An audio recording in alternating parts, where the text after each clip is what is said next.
En quoi les épreuves nous changent? Peu importe l'âge auquel elles arrivent. En quoi les épreuves nous changent?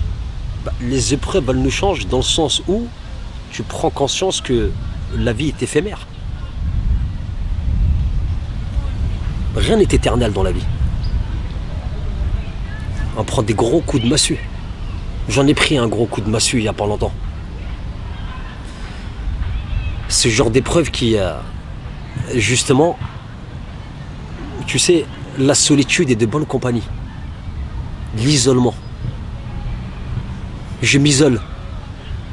Je réfléchis pour mieux avancer. Et ces épreuves-là, justement, m'ont permis de changer dans l'amélioration pour donner encore plus de moi-même aux personnes que j'aime. C'est-à-dire que j'accepte ces coups de massue.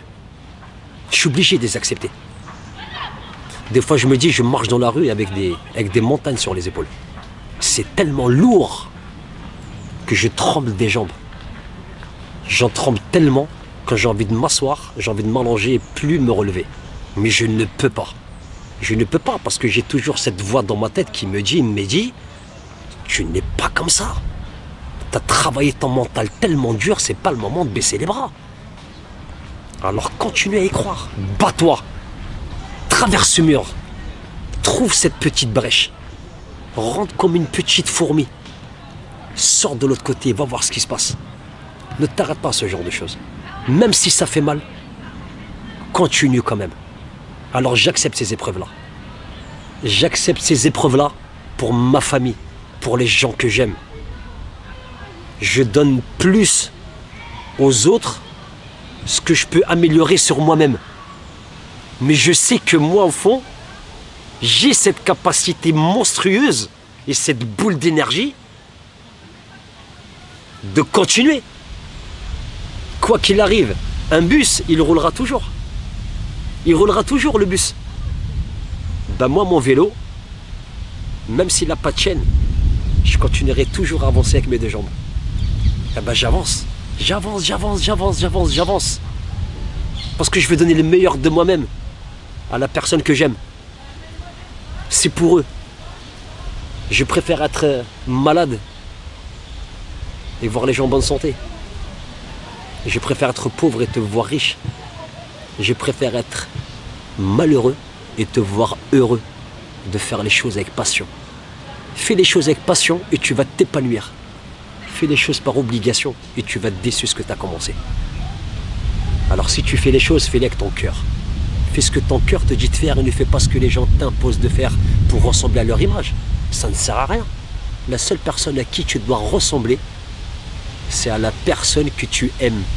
C'est ta mère et ton père. C'est eux le meilleur exemple. C'est eux. Quand ils se lèvent à 4 h du matin, ton papa, sa première responsabilité dans la tête, c'est quoi? Il faut que je travaille dur pour remplir le frigo de mes enfants. Au lieu de sortir dehors pour impressionner les gens, rassure-toi qu'il ne manque rien chez toi. Rassure-toi que ta mère est en bonne santé. Rassure-toi qu'il ne manque rien à ta maman. Ne va pas donner plus que tu n'en as pas. Si tu n'as pas d'argent, bah tu n'as pas d'argent. Va pas dire au monde entier que tu es riche en sachant que tu n'as rien. Non. C'est pas une frustration, c'est pas une faiblesse. Les personnes qui t'aiment, ils t'accepteront comme tu es. Et non pour ce que tu as. Tu as parlé de mental. Comment on fait pour travailler son mental? Ah, c'est pas facile. Hein. Travailler son mental, c'est pas facile. Ça ne vient pas comme ça d'un seul coup. Celui qui dit que j'ai un mental de fou, je l'ai travaillé en 2 semaines, ce n'est pas vrai.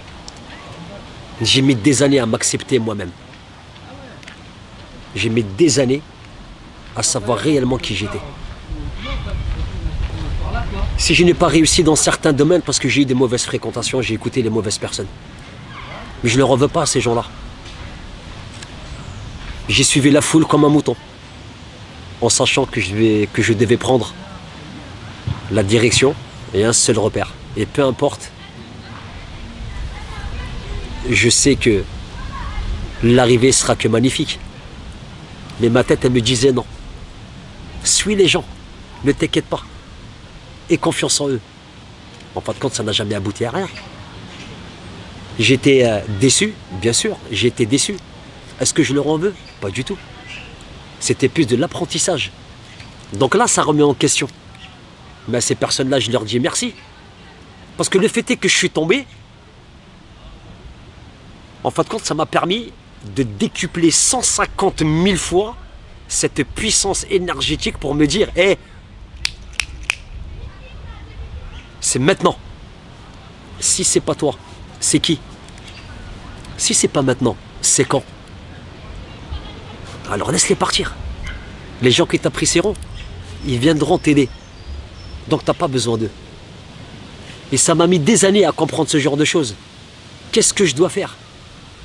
Je dois suivre la foule ou je dois prendre mon propre destin en main? D'où ce que je disais la dernière fois. Quand on me dit, Mehdi, t'as de la chance, je leur dis non, je n'ai pas la chance. Ne me dis jamais ça. La chance, j'étais la chercher. La chance, j'étais la provoquer. La chance, je suis parti taper dedans. C'est comme la peur. La peur, je lui mets une droite. Je m'interdis d'avoir peur. Je m'interdis d'abandonner. Je m'interdis de mettre le genou à terre jusqu'à mes genoux soient en sang. Eh ben, c'est pas grave. Tant que mon cœur, il bat, je continuerai à avancer. Et je suis très content de l'homme que je suis devenu actuellement. Parce que ça n'a pas été facile, mais je suis arrivé. Je suis arrivé parce que j'ai cru. Je suis arrivé parce qu'il y a toujours la bonne étoile qui est toujours là, qui me dit ne t'inquiète pas, continue à creuser. T'as pas besoin d'allumer sur l'interrupteur. Parce que quoi qu'il arrive de l'autre côté, les projecteurs seront là pour t'illuminer.